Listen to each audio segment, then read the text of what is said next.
our prayer chaplains are on year 3 of studying this little book. You wouldn't think it would take 3 years. But we noticed when we got together Tuesday evening that every time we look at this book, it speaks to us in a different way. A little like life, isn't it? Just when we think we have everything together, everything changes. So today, it's all about the garden, and the garden is all about change. The title of this book is How to Pray Without Talking to God. I learned that leaving this out when I'm studying and having people in my home, if I didn't want to answer questions that the questioners really didn't want to hear the answer to, I needed to just put this book on the shelf somewhere in an innocuous place so that it didn't bring up those discussions, because my days as a Unity missionary, anybody relate? Yes, those days are over. So if you resonated with the title, how to pray without talking to God, there's a copy of this book in the bookstore for you. That's going to become relevant, I promise, as we move along. So, how to pray without talking to God. We humans have only a vague understanding of what God is or who God is, what God looks like. We've talked about this in the last several weeks, and I showed a picture on the screen of with Barry's help, of the god Zeus. And we've agreed that for us as Unity students, that isn't it. We've agreed that we are expressions of the Spirit of God. And then when we think about praying without talking to God, it feels a little odd. The author of this book is now the director of Silent Unity, and this is a really interesting invitation for us to get in touch with who and what we believe God is. There was a 4-year-old in our youth department who was drawing a picture, and she kept getting different colors and drawing and really focusing on this picture and getting another color and adding texture. And one of the teachers came up, who may or may not have been Kristen, and said, "Honey, what are you drawing?" She said, "I'm drawing a picture of God." Kept going, looking again, drawing a picture of God. The teacher said, "Well, sweetie, nobody knows what God looks like." "Well, when I get through with this picture, they will." Takes a 4-year-old, right? So what does it mean to follow God's guidance? If we're praying without talking to God, how do we follow divine guidance? What does that look like? Maybe that was the question Jesus was asking in the Garden of Gethsemane. Then Jesus went with them to a place called Gethsemane, and he said to his disciples, "Sit here while I go over there and pray." He took with him Peter and the 2 sons of Zebedee and began to be grieved and agitated. Then he said to them, "I am deeply grieved, even to death. Remain here and stay awake with me." And going a little farther, he threw himself on the ground and prayed, "My Father, if it is possible, let this cup pass from me, yet not what I want, but what you want." Or from the King James Version, "Nevertheless, not my will, but thy will be done." Have you ever been deeply grieved, even unto death? I dare say each of us in this room has experienced grief on such a level that we have prayed, "Let this cup pass from me." And depending on where we are at that moment, especially with that issue, depends on whether we're praying to a God out there or a God in here, whether we're praying, everybody was called it, instead of praying to God, we're praying from God. And I had a moment or two like that this week. If you read my post on Facebook and in the e-blast, you know I went through a little bit of a a trauma this week, a little expectation based on what the veterinarian said, that my precious companion wouldn't be with me much longer, and that I was talking to God, okay? But some of you were praying with me, and you were. And I tell you, later as I began to experience it, I believe that the prayers changed the facts. I do. The facts were there, and they don't exist anymore. And she's going to be with me for a long time to come, all things being as they are. So that's not in here at all. Sorry, Jamie. I just got that. So we've been looking at Easter, the Easter season, the season leading up to Easter, which we call Lent, in a mystical way. If you recall, when I was with you a couple of weeks ago, I shared with you about that first step in the mystical experience of Easter, and that first step is the wilderness. Do you recall that? When we're in the wilderness. And we're looking at this from a mystical way. Mysticism is a personal and intimate experience of God. It's the experience of whatever we believe God is, and we're still waiting for that picture from your 4-year-old to show us what God looks like. But for each of us, it's different. Maybe God is simply an experience. A mystical experience of Easter is an experience of all that is, and it's personal, and it's individual. It's different for each of us. The garden itself is where change happens. This is what is happening, I believe, what's recorded in the scripture is what's happening with Jesus. He knows there's a change coming, and he's not enrolled yet. Like, no, I don't think this. I am grieved even unto death. Let this cup pass from me. Anybody ever been there where you're comfortable, you really like things as they are, you don't want things to change, but change will show up, doesn't it? It just shows up. This is when we're in the garden, this is where we notice that we want the gift that the change is bringing more than we want to remain comfortable. There comes a time when all the things in our life are coming together and the old ways of being and doing simply aren't working the way they were working before. And we know that a change is necessary. But we don't want to do it, do we? Well, maybe I'm just talking about me. All of you all like the idea of change? Yeah, well, tax season is coming. We'll see how we all like it then. Coming, it's here. I keep saying it's coming, but this is March already, so I might ought to do something about that. Mm-hmm. So the mystical experience of Easter is in 4 stages. The wilderness, the garden. It's a little warm in here. Does somebody need to adjust the thermostat? That's not in the script. Actually, there's a thermostat there and one there. Will someone adjust that, please? And I'm not going to trip over Carlos's things here. He'll be very grateful. So we have the wilderness that we talked about before. What's in the wilderness? Where we're tempted by the ego. We want to do things the easy way. And then we come to the garden. And next week is the cross. I know you're really excited about that. You're all going to want to be here for that part. That's the crucifixion. And then the next part is the resurrection. And Reverend Charles will be here to share with you about that. It sure doesn't seem like change is something we want to do. We want to stay comfortable where we are. But staying comfortable is becoming what? Uncomfortable.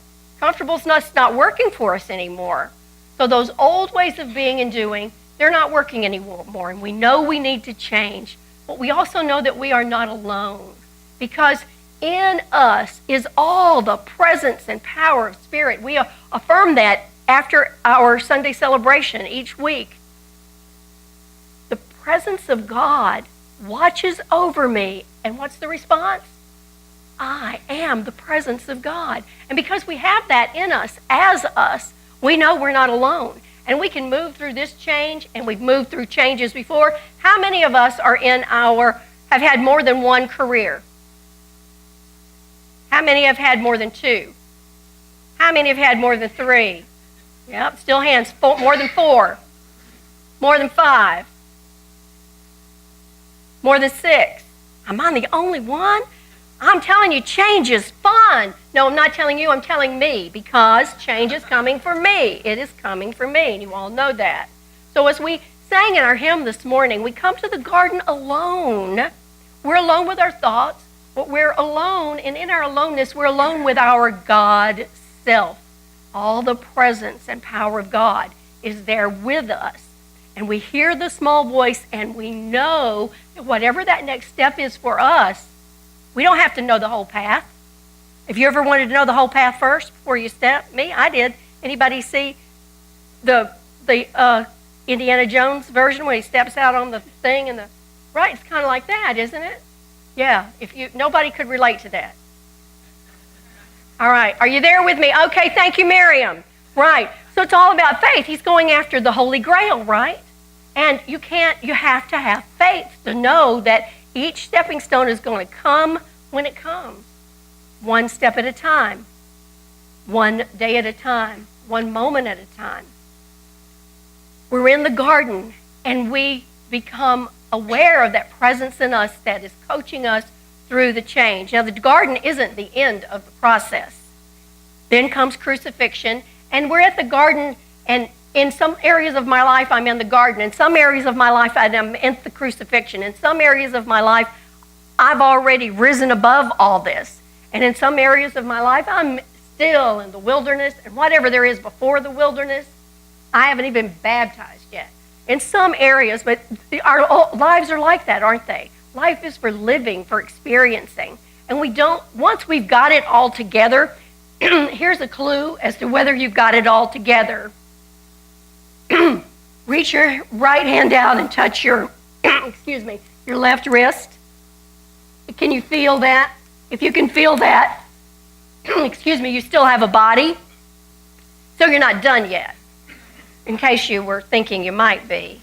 And I'm talking to me, not just to you. So there was a time when part of my journey included being a unity missionary. I found unity. I thought I'd found all the answers to everything. And I was telling everyone about unity. This is going to all my friends who had problems, and all my friends had problems. So I have all the answers for you. Anybody else like to fix things when people have problems? Yeah, right. So I have the answers for you. And what I've learned is that people don't want to be fixed. I don't want to be fixed. I have around me a group of people who hold wholeness with me. They see me as whole and complete just as I am. And that everything about me that it looks like other than whole and complete is a part of my experience. So we come to the garden alone, but we are not alone. The voice we hear falling on our ears, the Son of God discloses. So who's the Son of God? Jesus told us in the Acts of the Apostles, chapter 17, for in him we live and move and have our being, for we too are the offspring. Since we are the offspring, we ought not to think that the deity is like gold or silver or stone or an image formed by art or the imagination of mortals. But God is spirit, invisible, nearer than hands and feet. Who is God? Who is the Son of God? Who is the daughter of God? Who is the offspring of God, the expression of spirit? Jerry is. We're all going to be coming to you later, Jerry. And Wanda is. And Sharon. And Ariel. And Terry. We each are the expressions of that spirit. Now, there's a piece of that that's a little bit scary for me, and that piece is that I really don't want to take responsibility. I'd really like for somebody else, something else, to be pulling the strings and controlling everything, so I don't have to say that what I've created, oh, I just said it, I created it. Whatever is happening in my life is something that I created. But I don't say that now, although I have in the past. I don't say that now as a way to punish myself. Some of us have done that. To say, oh, how did I create this? Instead, oh, look what I created. What a wonderful opportunity. There's a gift in here somewhere for me. So I get to the place, thank you, I get to the place where I can be gentle with myself and acknowledge that I created something so challenging that I know I have the power to shift it. Remember, that's been our theme for the last several weeks. Shift happens. And that's the change. That's the change. In the garden, a seed has to have darkness in order for it to germinate. Must have darkness. And then what happens? The seed has to break apart in order to bloom and become what it was created to be. We have in our spiritual community some folks who agreed to be those seeds, to bloom and to take the responsibility for our church in several areas. And we're going to install our 2018 trustees now. Kristen, will you join me here?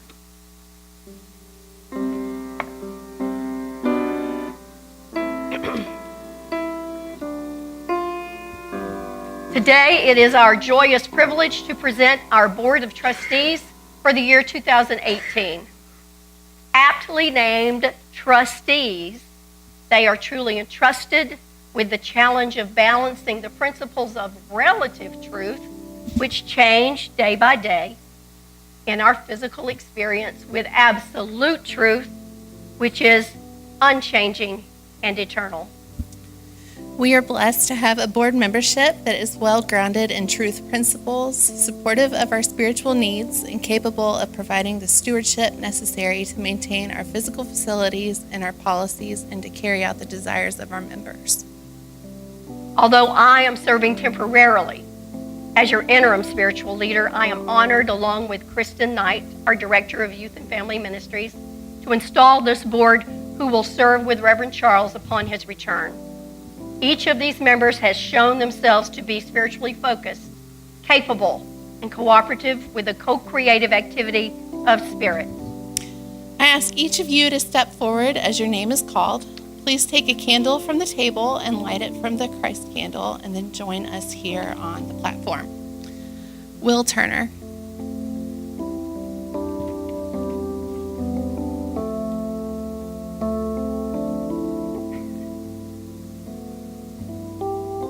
You are the light of the world. And your response, Will? I am. You are. George Long. Is with us in spirit. Thank you. Dion Lovett.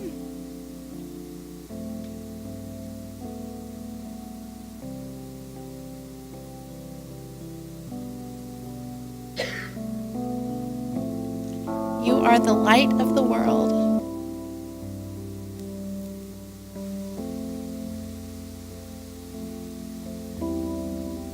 Dory Boyd.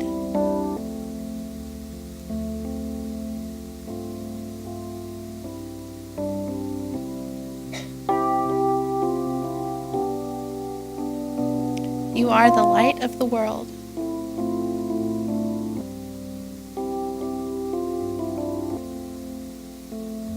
Jean Northington.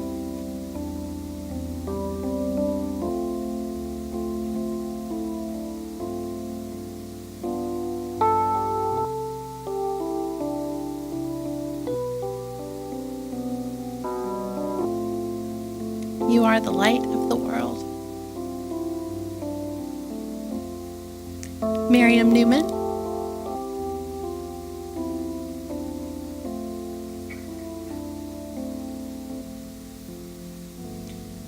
You are the light of the world.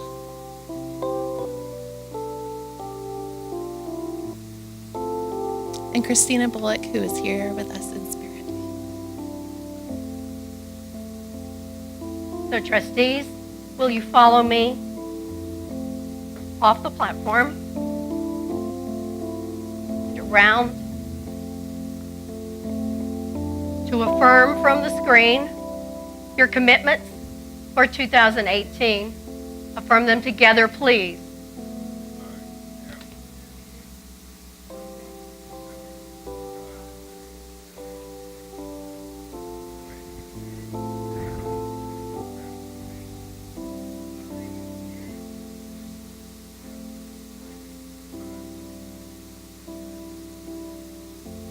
It continues.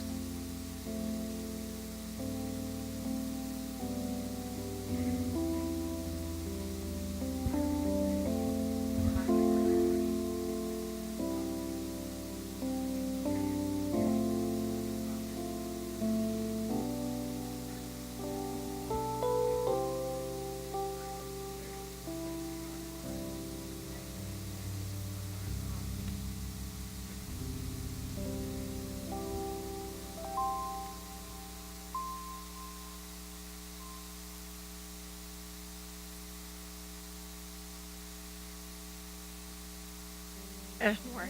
He'll just do it in a minute.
You may extinguish your candles. Okay. You will turn and face the congregation. Unity members and friends, please rise and offer your blessing to our new trustees. Okay. We love you. We bless you. We truly appreciate you. And We behold the Christ you are. Before you return to your seats, please receive this gift from my heart to yours. This is a handcrafted mandala. The various colors represent all the various gifts that each of our members of this community bring, and also represent all the different gifts that you bring to the Board of Trustees. Thank you for your willingness. You may be seated.